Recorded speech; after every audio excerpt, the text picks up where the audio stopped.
Good evening and welcome to Political Update. I'm your host, Christopher Devine, and joining us today is Republican candidate for the 5th Middlesex District State Representative seat, Mr. Doug Grindle. Thank you for being with us today. Oh, thank you so much, Chris. I really appreciate you having me on. Sure. So why don't we start off with you telling us a little bit about yourself and your background. So, well, this is the thing. I just spent most of the last 10 years over in Iraq and Afghanistan. I was working there as a reporter for about 6 years, working for outlets all across the country, for TV, radio, local PBS stations, for C-SPAN, for Fox News Radio, all sorts of stuff. And then spent 4 years after that working in Afghanistan, almost 4 years with the government as a civilian for the U.S. Army, and also as a field guy and a field program officer for U.S. Agency for International Development. And in that time, I found that I would go in the villages with the Army and with USAID, talk with the villagers, figure out what needed to be done, and come up with new ideas on how we can do things to get the people on the side of the government. And then go back and figure out some resources and push them in and come up with new ways to get people on the side of the government. It was kind of eye-opening, actually. There's a ton of things you can do once you actually get there and talk with the people. And so I spent literally years going on patrol all across Iraq, all across Afghanistan, foot patrols and Humvees, the whole thing, and just really going out in the back and beyond. It was my specialty, was going in districts people tended not to like to go to because they were too remote. We're a little bit too hazardous. There's not a lot of fun to be there, but I find it very, very interesting. It was really the heart of the war. Right, so you were the person in the war capturing it all on camera and reporting back to the yeah, exactly. So for years I was like what's called a one-man band reporter. So I worked primarily in television and did also radio and newspapers too. So what I'd do is I'd take my TV camera and I'd show up to a unit and I'd go out to a couple of outposts and go on patrols with those guys, and then also talk with people who are higher up and get the context of it. So then at the end of being a week there, perhaps, we might have 4 or 5 stories, and they would show what it's like for the soldiers there, and then also explain some of the context of what's going on. And then I would take those stories and I'd send them back to the outlets here in the States, whether it was say a newspaper such as the Worcester Telegram and Gazette, whether it was a television station such as the network affiliates in Anchorage or Tallahassee or Honolulu or Anchorage or Burlington, Vermont, or wherever, and then they would air them. And I did that for 6 years. And what I'd end up doing is I'd fly over to Kuwait and go to Baghdad or over to Kabul, and then check in get my press pass, and then spend the next few months going from base to base to base, and really seeing what it's like. And really, it was given that this has been America's biggest effort. I would say in the last decade, it's been an extraordinary national undertaking. It was a privilege to be able to go over there, take a look, and actually see what it was like from the grounds, from the pig's eye view, so to speak, from the ground level. So it was fantastic, and then people back home really appreciated it because to them, it was very difficult for them to get, actual ideas as to what their local guys were doing, whether it's the local Army base, the National Guard guys. And so they really actually, had unusually, clear ideas to what their guys were doing. So when the guys came back, then people would say, oh, well, I saw you on TV. I should understand what's going on.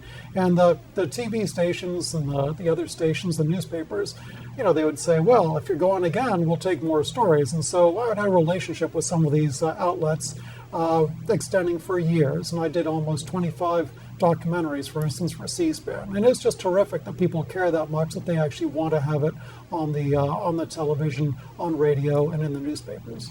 Yeah, and when did you stop reporting? So I stopped in about 2009. So I first started going over there in 2004 and was there, in Iraq, for instance, when before the surge, everything seemed like it was really going nuts, and it was like really no end in sight. And then you saw the surge come in. It was really interesting because you saw the beginning back in the days when they were really putting the jerry-rigged armor on the Humvees to try and keep the blasts out. And then you went through all the various upgrades to the Humvees. You went through the various threat levels going up. And then you had the surge, and all of a sudden people say, well, Doug, what was it like, being over there? And this is the funny thing about the war in Iraq, is that one day, because I would go 3 or 4 times a year, and so I spent 7.5 months every year over there. And so you go one time, and you said 2006, and it was a complete nightmare. And then you go the next time, a couple of months later, and you start seeing the Sunni guys at the on the checkpoints, and they're all actually holding guns, being paid by the Americans, fighting for the Iraqi government, and you'd be thinking, well, these are the guys that were just trying to blow us up a couple of months ago, and now look, they're actually on our side. It was kind of an eye-opening thing as to if you get things right, how quickly they can flip over. And it was really fascinating in that respect. And I have to say, like some of the people there, like David Petraeus, absolutely did a bang-up job, and they really won the war. And we were having a huge, difficult time then. And in 2009, the government asked if I would like to go over and work for them, working for the Army. And I spent so much time on patrols and actually talking with the locals. It was a pretty good fit. So then I became a brigade advisor for several combat brigades. And I would go out in the middle of nowhere in southern Afghanistan and Kandahar and Zabul provinces, much of which is extremely unstable, and figure out for the local people. And then I come back and talk with the brigade commander and his staff and say, hey, this is what the people are saying. This is what we can do. And it was really a national extension of that, really. As a reporter, as you know, Chris, is you're over there and you're talking with people, getting the information, and then disseminating it. Same exact thing with the government working for the Army. That was fascinating, too, honestly. It was you would literally have dozens of villagers, oftentimes in the same meeting, sitting there, and then just be me, it would be like the platoon commander, the company commander, and we just sit there and talk with them for an hour, and also we catch people just walking around. I mean, in terms of figuring out what's going on, it was just a terrifically interesting time. Sure, I'm sure, and thank you for your service over there as well. A little more about the district now that you're running in. So you live now in Natick, and you grew up in Sherborn. So why are you running for state rep? Why do you want to serve as the representative for the 5th Middlesex District? Well, the interesting thing is this. It's is an eye-opening experience working for the government overseas. And what happened is you look there and you see the government doing wonderful things, and you see the government doing terrible things and wasting money. And you say, look, we can do things better, where you can accomplish a huge amount of things. And I thought coming back, is that I can either try and help make things better, or I can look back in 30 years and say, Doug, you could have tried to make things better and you just didn't bother. So, when we look at the things that can be done right now for seniors, for people looking for work, for people who are graduating from high school and college, who also need jobs and aren't necessarily out there, when we see, what we can do for people, just a range of things, seniors just alone. I mean, there's tons of things we could be doing to help all sorts of people, and it gets me really interested to think, gosh, we could make life better for thousands and thousands of people if we just put some new ideas in place. Okay, and so you'd mentioned on your website that you support implementing a tax amnesty program, so to say, which would allow people to pay overdue taxes without having to pay a penalty fee with that. So can you explain this concept to the viewers and how this might help? Sure, absolutely. So this is a tremendous idea, and what generally happens is, you wouldn't have thought so, but there's thousands and thousands of people out there who didn't end up paying their taxes for one reason or another. Something happened. And so, you can't really blame them to the extent that everyone has a story. And so, but they still owe these taxes. And so, a lot of times is if you owe taxes, then the government will put a lot of fees on top of it and say, hey, look, it's not just that, but, you have to pay the taxes, the back taxes, but also you have to pay these penalties. Well, it's found across the country is actually what happens is if you put an amnesty in and say, okay, pay your taxes, sort it out, but you don't have to pay the penalties, money comes flooding in. And so they found this down in, places like New Jersey. You get $500 million, $500 million, just if you put that amnesty in. Now, luckily, the state legislature listened this time. And so this time around, a few months ago, they put in an amnesty like this. Now, unfortunately, it's a terrific program. The state legislature didn't really put in as much of an amnesty as they could. The Republicans were really pushing very hard for this. They did put one in, but it could have been better. But the important thing about this is simply is taking let's step back and look at the big picture, Chris, just for a second. Let's look at all the ways we can actually grow the economy in order to raise revenues. What we really need to do is come up with like new and exciting and interesting ideas on getting the money in that we need to run the state properly. So the corollary of that is like, if we're going to spend the money, we should do it efficiently and effectively. But really, the best way to like raise revenues in this state, some people say, well, if we need more money, we need to raise taxes. Well, no, you could like put in a tax amnesty that's like very broad, brings in a ton of money, hundreds of millions of dollars. You can also, by putting in place ideas on making the state more business friendly, grow the economy. Well, that raises revenues better than anything else. In the same way that most people, the reason most people get their money from jobs, and so the more jobs, the more money for the people. So it's not, when we look at the way the state runs, we need to like broaden our perspective a little bit and think, okay, how can we really bring in the revenues that we need? And it's not necessarily by raising taxes. And we know from the example under like Ronald Reagan, and also I think under Bill Clinton, it's like as taxes were reasonably low, the economic activity rises. Simple Laffer curve, economic activity rises, and that brings in more tax revenues. It's just a terrific way to do things. Sure, so this certainly is a new idea, but would this concept allow people who, let's say, could have paid their taxes on time to then hold back and say, listen, I have however long the program lets you pay your tax. I have this whole time, so maybe won't pay all my taxes now. I might save it later. Yeah. Wouldn't that in effect hurt government revenue to a sense? Yeah, you would have thought so. No, I mean, that's a terrific point, and Chris, you're spot on in that sort of sense. But I will say this is why that's probably not that big a concern. And this is the thing is that most people, sadly, don't really understand all that much about what government's doing. And so what they, for them to actually know that there's a tax amnesty, I'm not sure if you talk to the man on the street, if that even 1 in 100 knows that there's a tax amnesty in. People do, unfortunately. It's so the assumption behind that question is simply people will know it's happening and then they'll put off like paying their taxes. But if they don't know it's happening, then it's difficult. And I think this gets back also to the broader question, government transparency. Do I really know exactly what the government's doing? On any given day, probably we don't have really a good sense as to what the directions are. And so this is why it's important that we put in place as much transparency as possible. And if we talk about, the way the government works is like you look at the primary that just happened in September.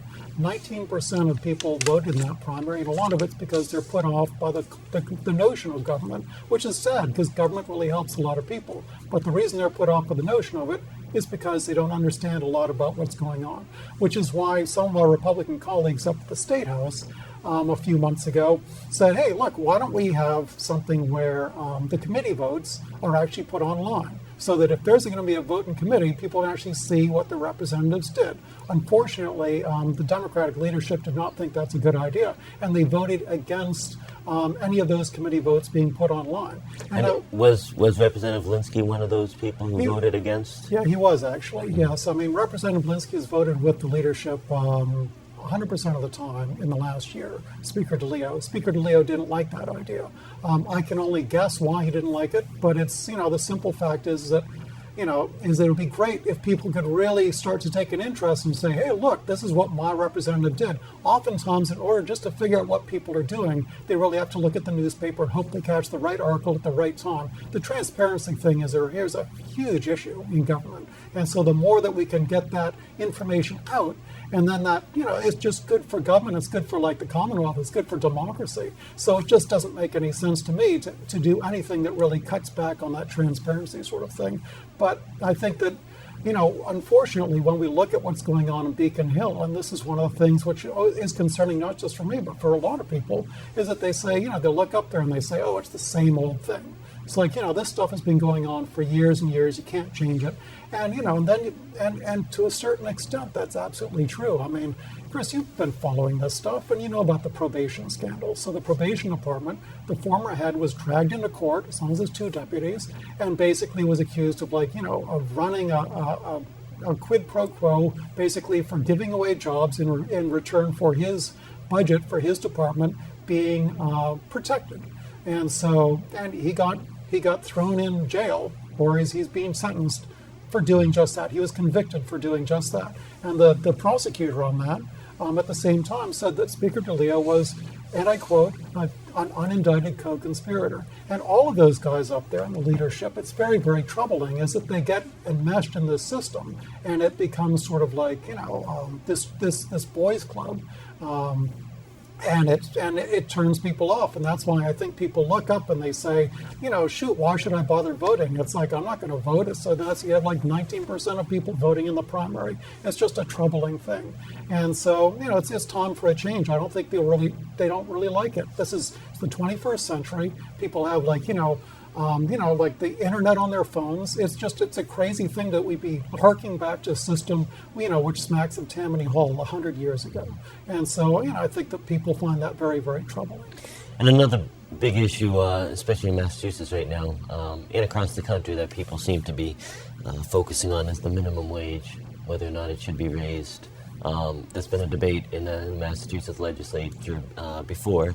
So what are your thoughts on that? Do you support raising the minimum wage? Well, I mean, they are pushing it up to $9.50. And, let's face it, is like the minimum wage is difficult for anyone to live off at that level. Now, this is the problem with the minimum wage, is like, is that as you push it up, studies show that if you did this across the nation, 500,000 jobs gone. Do it across this state, 60,000 jobs gone. So what happens is the higher you go, is these businesses will shed jobs. And so then you have to sort of say, well, okay, is it a good thing that we don't have the jobs? That yes, people will be making more money. Then is it a good thing that we shed the jobs, but at least they're making more money? And then you have to look then at like, okay, well, what kind of people have the jobs? Because if it's a high school student, then perhaps do they really need to have a $15 an hour minimum wage? If it's someone who's actually perhaps a recent immigrant, or someone who is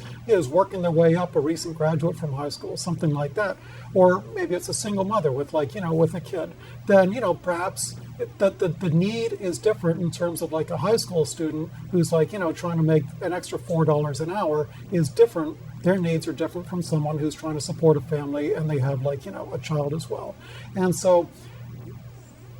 there's no agreement really on how many people in what sector have these minimum wage jobs. But if you look at many of the business community, they say, well, most of them tend to be 80% are like the people who are the part-time workers who are not supporting their families. On the other side, they say, oh yes, 60% of people in these minimum wage jobs, it touches upon a family.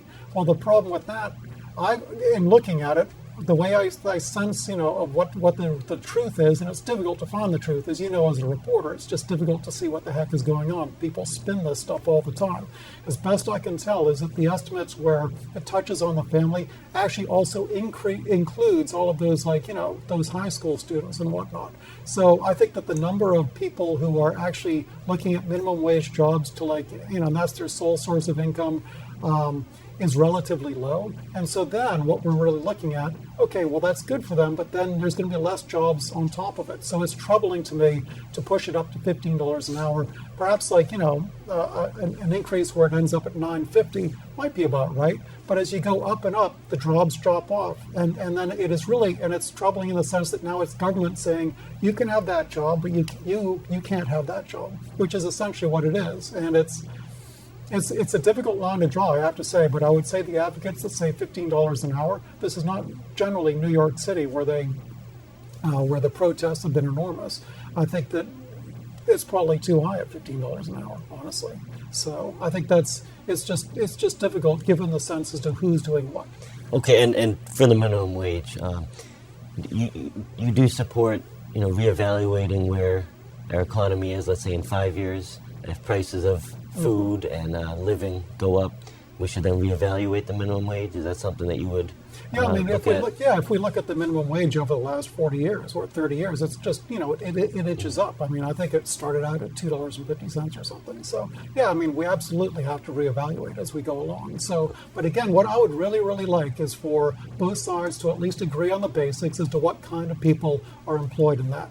And that, unfortunately, in public policy, if you talk to these people, they say one thing, these people say another thing, and I think that really there's a balance to be struck on that one. And, and on both sides, we need to come to agreement somewhere in the middle. Mm-hmm. And another big issue is the gas tax that's on the ballot this November. What are your thoughts on that?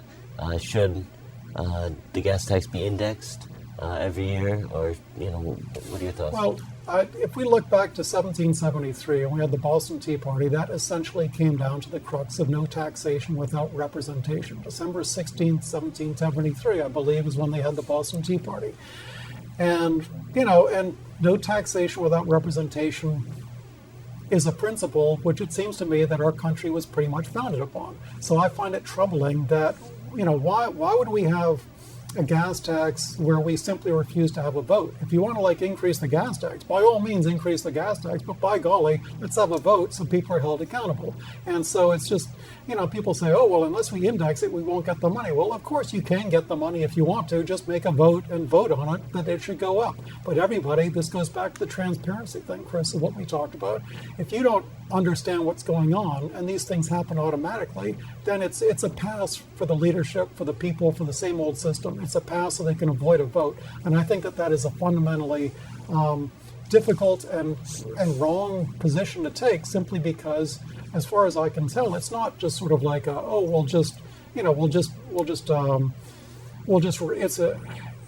sidesteps the issue. The real issue is, are you going to put decisions in front of the voters or not? And it seems to me that is absolutely what that's doing, is that's sidestepping that. And so, and that even leaves aside the troubling aspects of this, which is that if money which is put into the transportation fund is actually, after a year, it can be taken out and put into the general fund, I think that's fundamentally wrong too. If it's set aside and earmarked for transportation, it should stay there. But what happens is, instead, is after a year, this stuff can be taken out, and it has been before, taken out and put into the general fund. And that's wrong. And then you look at it again, you say, well, okay, you can go on and on these things, I apologize. But, but the thing is that the government just passed a $3 billion bond for transportation, which is terrific. Things like that are being handled at the same time. And then the last thing is is that they passed $300 million in transportation funds, and then Governor Patrick said he didn't like the overall transportation budget, and therefore said that he would not release $100 million of it. So this transportation thing has become this ridiculous political football, in the sense of it really comes down to basic. Let's just get back to the basics of government. The basics of government are let's have transparency so we can see what's going on. Let's have it out in the open, and let's actually do the right thing. And the right thing generally does not imply, here's an extreme position, we're going to take that. Here's an extreme position. It's just let's work together and come up with ways to actually make this work. But let's absolutely not say we're going to do one thing and then take that money out and put it into something else, which is, unfortunately, as far as I can see, talking about the ballot questions, happens say for the recycling programs. A lot of that money, 5 cents on the bottles deposits, a bunch of that money gets taken out, put in the general fund too. Well, it's supposed to go into recycling. I mean, that hurts all of us when it comes time to to look at what's the environment. And it's crazy, these machinations that happen up there at the State House. And we could go on and on all night talking about these issues, but unfortunately, we're out of time for this interview on Political Update. Again, thank you very much for joining us today and to discuss the issues that we're facing right now in your campaign for state representative. Thank you all for tuning in. I'm Christopher Devine, and this has been Political Update.